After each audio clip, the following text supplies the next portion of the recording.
कभी सोचा है क्या हो अगर सिर्फ एक दिन के लिए दुनिया की सारी ताकत बच्चों के हाथ में आ जाए। मजेदार ख्याल है ना। बस इसी कमाल के आइडिया पर बनी है कहानी एक दिन की बादशाहत। तो चलिए आज इसी कहानी में गोता लगाते हैं। तो कौन है इस कहानी के हीरो? मिलिए आरिफ और सलीम से। ये दो भाई हैं जो एक ऐसे घर में रहते हैं जहां सच पूछे तो हर बड़ा इंसान एक चलता फिरता रूल बुक है। बस हुक्म हुक्म और हुक्म।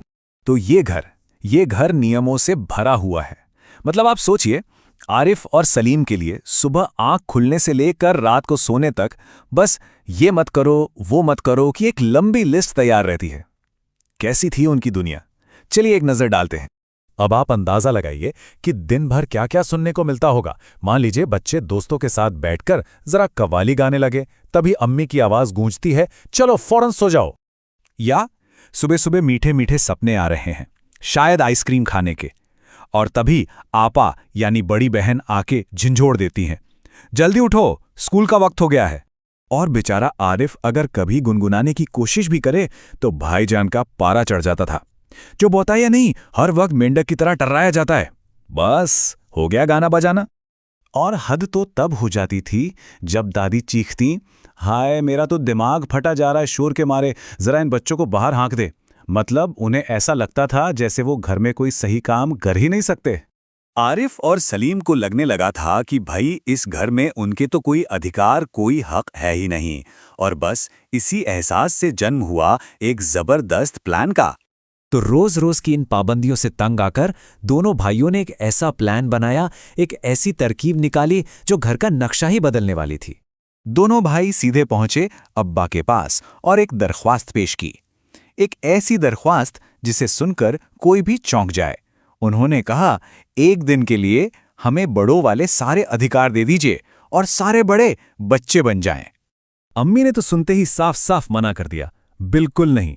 लेकिन अब्बा पता नहीं किस मूड में थे, उन्होंने हैरान करते हुए कहा, ठीक है, बस एक दिन के लिए लड़कों की हुकूमत मंजूर हो गई। अब तो बस अगले दिन का इंतजार था।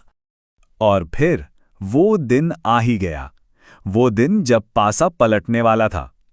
आरिफ और सलीम को अपनी नई नई मिली पावर इस्तेमाल करने का मौका मिला। अब यहां से कहानी का सबसे मजेदार हिस्सा शुरू होता है। और उनकी बादशाहत शुरू हुई सुबह सुबह। सबसे पहला हुक्म दिया गया अम्मी को, अम्मी जल्दी उठिए, नाश्ता तैयार कीजिए।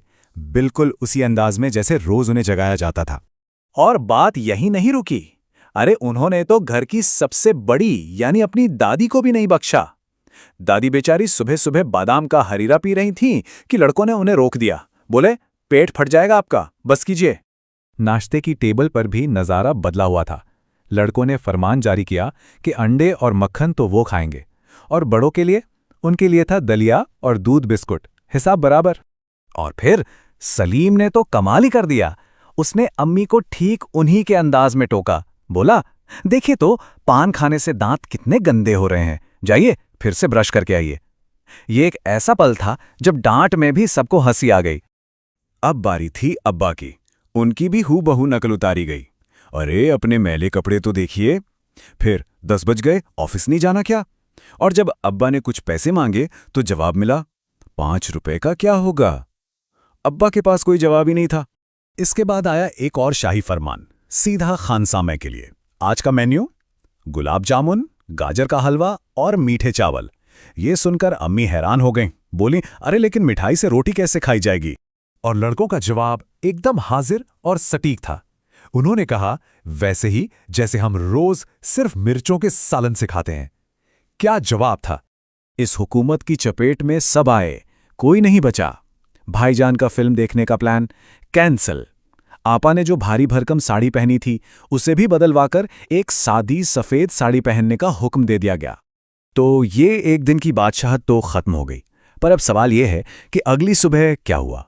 क्या इस एक दिन का घर वालों पर कोई असर भी पड़ा? चलिए देखते हैं। और अगली सुबह का नज़ारा सच में देखने लायक था। सब कुछ बदल चुका था। आपा नाश्ता लगाकर इंतजार कर रही थी। अम्मी कह रही थी कि हर खाने के साथ कुछ मीठा भी बनना चाहिए। भाईजान खुशी खुशी तबला बजा रहे थे और अब्बा ने तो खुद स्कूल के लिए पैसे दिए। साफ था बड़ों ने अपना सबक सीख लिया था। तो यही होती है बादशाहत, राज, हुकूमत, शासक होने का एहसास।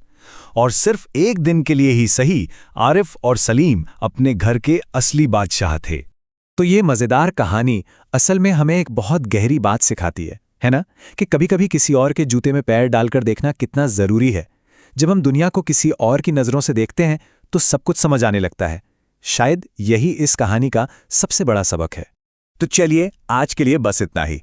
लेकिन जाने से पहले एक सवाल आपके लिए छोड़ जाते हैं। सोचिएगा ज़रूर, अगर आपको सिर्फ एक दिन के लिए पूरी ताकत मिल जाए तो वो कौन सा एक नियम होगा जिसे बदलना चाहेंगे?